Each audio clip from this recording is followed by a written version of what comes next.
Bus ng kamote guys, okra, tapos ito luto na to guys. Gagawa na lang tayo ng ng toyo na may kalamansi guys. Ito ang luto nito, gisa na may tawag nito, yan, bibi. Yan ang halo nito, ito ang halo, yan. Ayan, gulay muna tayo guys, kasi nung nandun tayo sa Manila, isda, karne, hotdog, ganyan. Ngayon nandito tayo sa Bicol, ito na muna ang kakainin natin ngayon guys. Ang tawag dito sa amin sa Bicol ay tuwoy.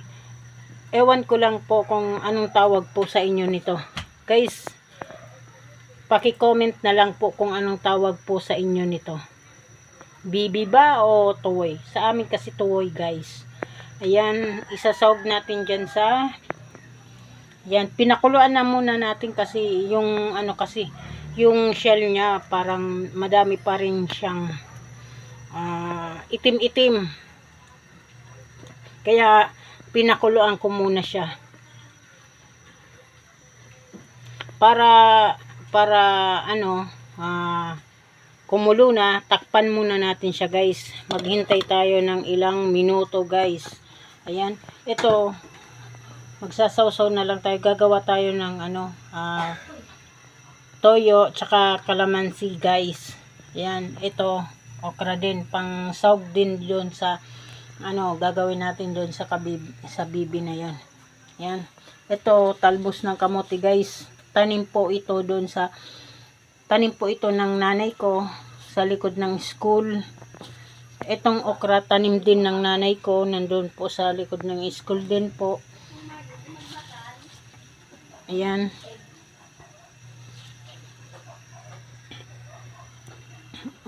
may suwa boy, bumakal ka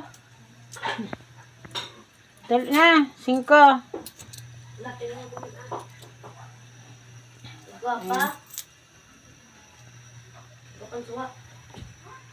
Maghihintay tayo ng ilang minuto para maluto yung kabibi.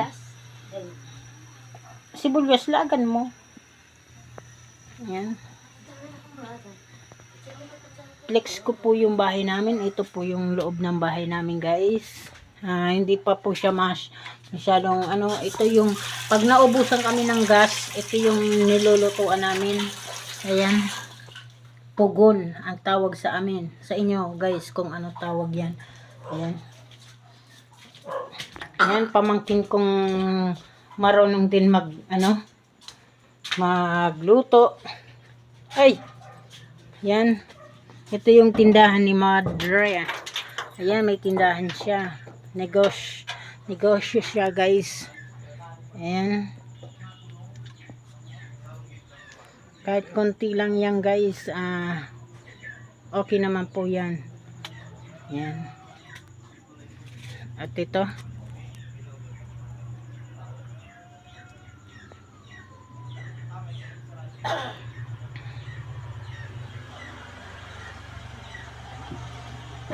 lagyan pa pala natin yung luya para masarap.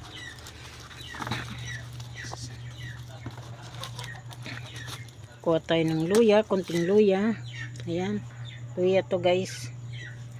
Sawag natin dun sa Tara guys, puntahan na natin.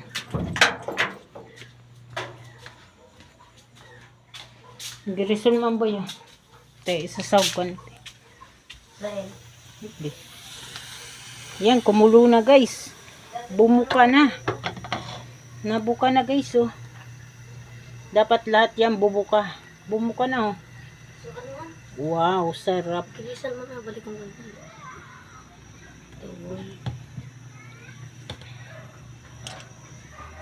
Ayan.